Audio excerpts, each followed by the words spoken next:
kind of two pictures that I sandwiched there together, and one of them is a feast, and the other one looks like a desert in a dry season, a famine. And so the word that I just was hoping that would evoke is the phrase we use sometime, feast or famine. You know, that we, throughout life, typically we can look back and recognize that we were, throughout the years, that there were seasons when we were in abundance and there were seasons when it was a famine. And, you know, wherever you're at this morning, I just want to give you an encouraging word that if you have not been in a famine, one will come. One will happen. Life will consist of both feast and famine. That's just the way that it is. Those famines can be financial. You know, it's the young couple that gets married and everything is going well. They've got limited resources and the car breaks down and one of them has a hospital bill and there was no insurance, and all of a sudden they've got credit card debt, and then they took advantage of one of those deals where you could transfer the balance and have it interest-free, but that got away from them, and they are buried and they do not think that they're ever going to get out. And you know what happened? You'll see them 2 years later, and it's like, no, we're good. Man, we rolled up our sleeves. We quit spending. It's good. Most of the time, famines are for a season, but they will occur. The famine could be in relationship. There are seasons in your marriage where you might call it relational famine, where things are not in the place that you want them to be. There will be seasons that might be physical famine, difficulty. There will be feast and famine. It might be grief. Today we're going to, in Abram and his trek of trust, we're going to see him here, and just within 2 chapters, we're going to see him in a place of famine, and we're going to see him also in a place of feasting, in a place of prosperity. Just from Genesis 12 to Genesis 13, and it just simply, he's embarked on this trek of trust, and only 10 verses in, we get this simple little verse. Now there was a famine in the land. He's taken off and said, all right, God. He moved. He responded when God said to go, and just like that, there was a famine in the land. Now the question before the house is, will Abram trust God in the famine?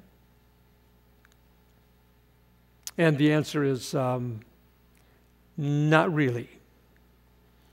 He moves south to Egypt. He's conniving. He tries to manipulate the situation. In answer to the question, Abram, will you trust me in the famine? Abram's kind of like, not really. And so we read these words, as he was about to enter Egypt.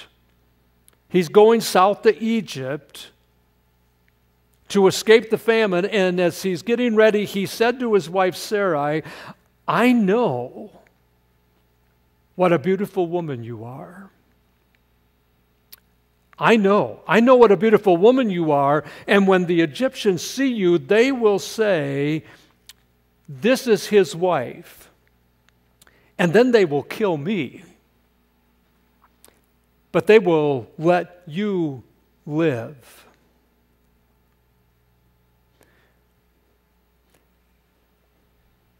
And you're wondering, what was she thinking? Maybe this is my chance.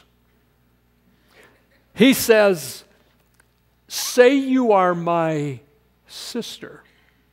This is Abram, this guy who's trusted God, took off on this trek of trust, and he says to her, say that you are my sister, so that I will be treated well for your sake, and my life will be spared because of you. He's saying, you do this. You misrepresent the truth. You tell this fabrication. I want you to do that so that I get treated well and my life will be spared. What a man. What's going on here? I mean, let me just read you the rest of the story. So when Abram came to Egypt, the Egyptians saw that she was a very beautiful woman. It's just what he said they would do. And when Pharaoh's officials saw her, they praised her to Pharaoh. And she was taken into Pharaoh's palace. And you know what he did? He treated Abram really good. For her sake. And Abram got sheep and cattle and male donkeys and female donkeys and men servants and maid servants and camels. But the Lord inflicted serious diseases on Pharaoh and his household because of Abram's wife, Sarai. And so Pharaoh summoned Abram. What have you done to me? He said, why didn't you tell me she was your wife? Why did you say she is my sister so that I took her to be my wife? Now then, here is your wife. Take her and go. And then Pharaoh gave orders about Abram and his men, and they sent him on his way and his wife and everything that he had. And Abram learned a good lesson. I know. He does it again. Later. There's a bunch of speculation about what's going on that's all over the place. And I think one of the things that we have to recognize is the culture and the timing in when this takes place. Now, if you think that I'm going to answer the question of what's going on here, we're just going to touch on it a little bit. But there are a couple of things. We do not, when you look around you this morning, do you know that every person that is here this morning, do you know that they are married to a relative? They are. Because all of us came from Adam. All of us in the world came from Adam. But back in this day, we weren't dealing with the genetic stuff. In other words, in the beginning of time, there was different guidelines. Things operated different. We don't get that, so don't think you're going to get it because you're not. We can't get our head around it. Because guess what? Sarai was Abram's sister. So it wasn't totally an untruth. Any of you have kids that know that little trick about how to tell part of the truth? She was his half sister. But that doesn't change the fact that it was violating God's will and God's plan. I mean, after all, if God was going to give them a great nation, make them a great nation of Abram, how in the world was he going to pull that off if Abram gives Sarai to somebody else? Or maybe Abram was thinking, Sarai is barren and God has made these great promises to me. If Pharaoh takes her, then they have to be through someone else. Now, don't misunderstand. I'm not suggesting that's what Abram's thinking. I'm just saying, I don't know what's going on here. Maybe he's scared. You ever been scared? Like out in the woods in the dark and your flashlight goes dead? And there are noises. Maybe he's scared.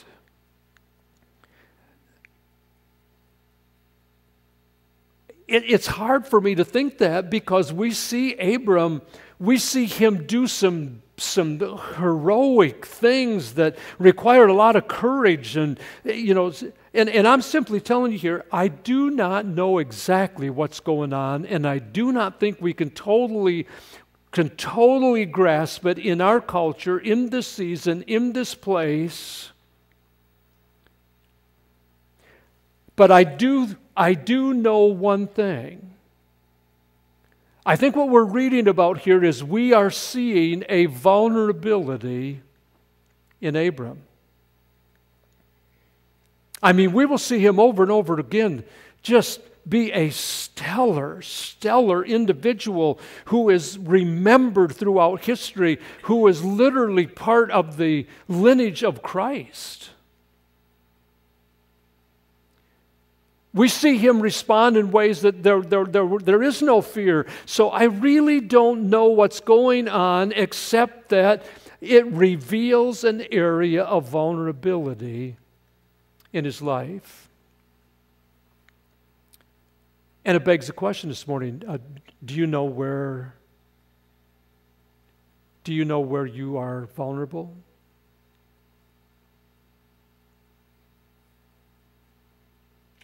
Most all of us have some vulnerabilities. It might be in relationships. It might be getting our feelings hurt easily. It might be in getting overlooked. You might be in trust. So we jump into the very next chapter with these words. Abram had become very wealthy in livestock and in silver and gold. He's no longer in a desert. Man, it doesn't just say that he became wealthy. He is stinking rich. He becomes very wealthy in livestock and in silver and in gold. He's no longer in a famine. He's no longer in a season of shortage. He is prospering. He is in a season of abundance. And now we've got a new question.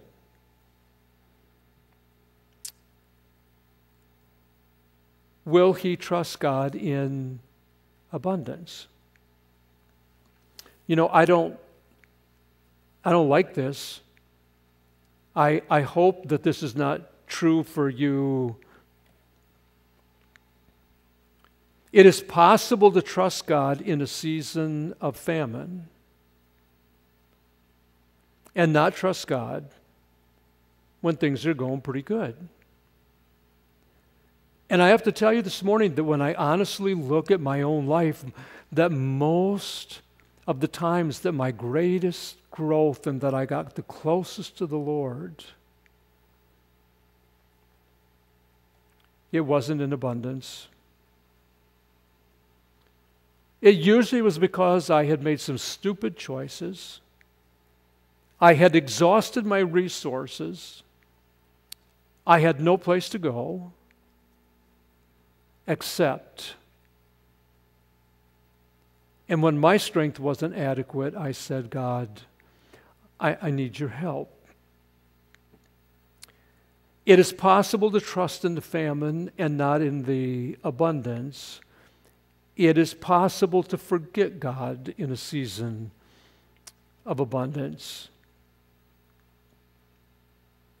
Spoiler alert. Abraham, his faith is going to flourish in the season of abundance. And then he gets hit. Just out of nowhere, he gets hit with a really big problem.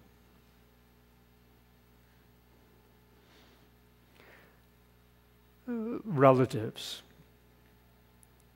He's got this, his brother had died, and his nephew was tagging along with him, his brother's son, and anybody know his name, just shout it out.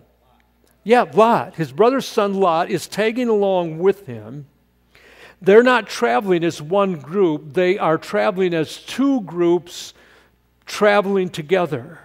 And Abram's flocks are growing, they're getting larger, they're increasing. Lot's flocks, they are growing, they are increasing, they are getting larger. And we simply read these words, "Now Lot, who was moving about with Abram, also had flocks and herds and tents," two groups traveling together, limited pasture land, limited water, limited resources, not enough of each, increasing in number, and quarreling arose between Abram's herders and Lot's. And I think it's escalating. It is volatile.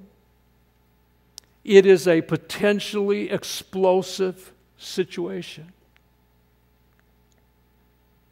I got a question. If right now you're hearing a shouting match between Lot's herdsmen and Abram's herdsmen, what are you going to do? When a shouting match becomes a shoving match, what do you do when it's not only finger pointing and sharp words back and forth? What are you going to do when one guy pushes another guy and he falls to the ground, and as he's coming up, he grabs a rock and uses it to cave in the other guy's head? I think that Abraham can sense that this situation is escalating, that it's getting out of control, that it's volatile. And I think from Abraham's viewpoint, he's just trying to defuse a ticking bomb. And of all of the wars that he thought he was going to have to fight, I don't think he thought he was going to have to fight his own family. I think he's spending some sleepless nights. What are we going to do? What am I going to do? And he finally comes up with a solution. We got to part. We got to get these two groups away from one another.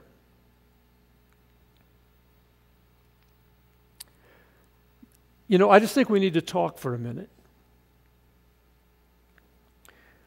Because most of the time when there is a conflict, it often is going to be with family, relatives, and sometimes it's our biological families, and sometimes it's our family of faith. And I think that there are reasons for that. I think that the reasons why conflicts occur there is because it's where we have enough connection, enough love, where these people matter to us. Consequently, we have an emotional involvement, and we have a thing called expectations.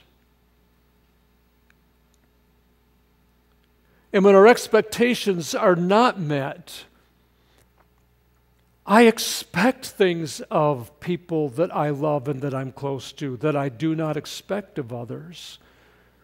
And that can lead to disappointment. And it's often the people that we love the most where we can encounter vulnerabilities and conflicts that can cause division and separation. And Abram is going to have to wave goodbye to someone that he loves very much. And one is going to go in one direction, and the other person is going to go in the opposite direction. And how are they going to choose? Because Abram's older. Abram has seniority. It's an age-honoring, position-honoring society. Abram has every right to say, this is the grazing land that I want. I stake it out for me. You go there. That's not only his right, it's what's expected. So watch the storyline. See what happens. Abram says to Lot, is not the whole land before you? Let's part company. If I go to the left, or if you go to the left, I'll go to the right. If you go to the right, I'll go to the What's Abraham allowing his nephew to do? He is saying, you choose. Abraham is saying, you choose. What if Lot picks the better territory? Abraham's saying, you choose. It's your choice. You know, who in the world does that? You choose. I have every right in the world, but you choose. And this is a gift. And I got to suggest to you this morning, there's a lot of the conflicts that would never have been conflicts if there would have been someone who would have taken this approach. Who does that? Someone that's learning to trust. Not trust Lot. This isn't the false thing of just saying, well, you go ahead and choose.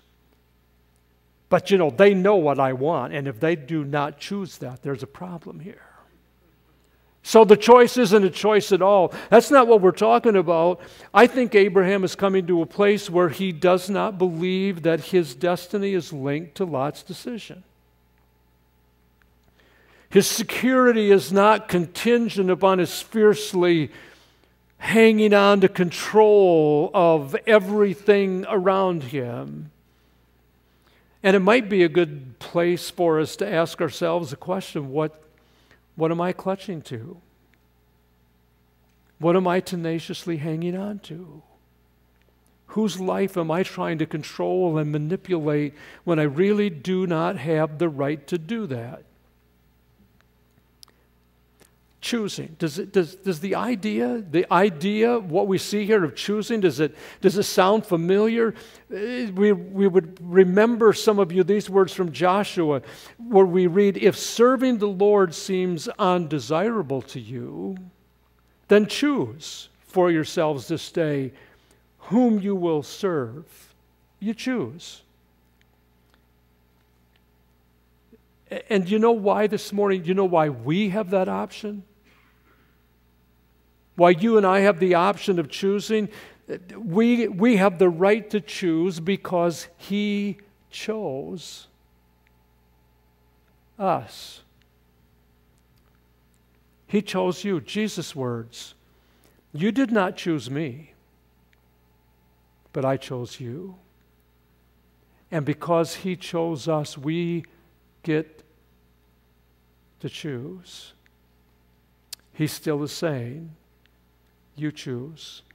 Will you follow me? And then we have one of these tender moments where the Lord shows up. And the Lord said, and we've read those words already multiple times in Abram's Trek of Trust, and the Lord said, after Lot had parted, Abram is alone, and God says, look around. Look around. Sometimes we just need to do that. Look around. From where you are, to the north and south, to the east and west, and all the land that you see, I will give you and your offspring forever. I will go back and notice those words. He said, look around from where you are. You know, that's where the Lord always meets us, is right where we are. Say, well, you don't know what's going on. You don't know what's happening in my family. You don't know what's in my past. You don't know what's going on in my heart. And I think He still says, look around. From right where you are right now, it might be in the middle of a mess. But He said, I'm here. I'm here, Abram. Abram, will you trust me? Will you trust me? Because I'm giving all of this to you. I'm going to invite us to stand together this morning.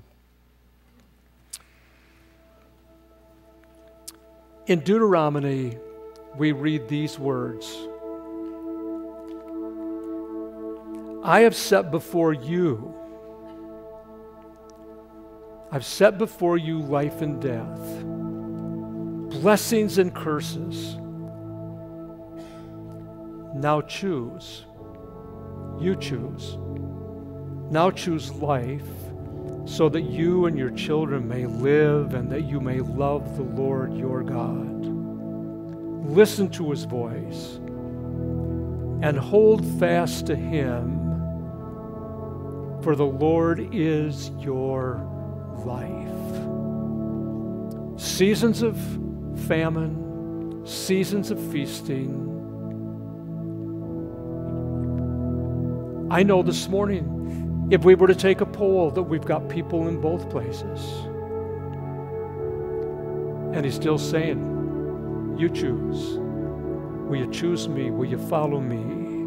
Will you trust me?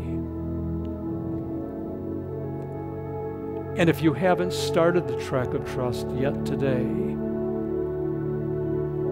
it's a good day to choose to give your life to him. It's a good day to say, Lord, I will follow you. I will trust you.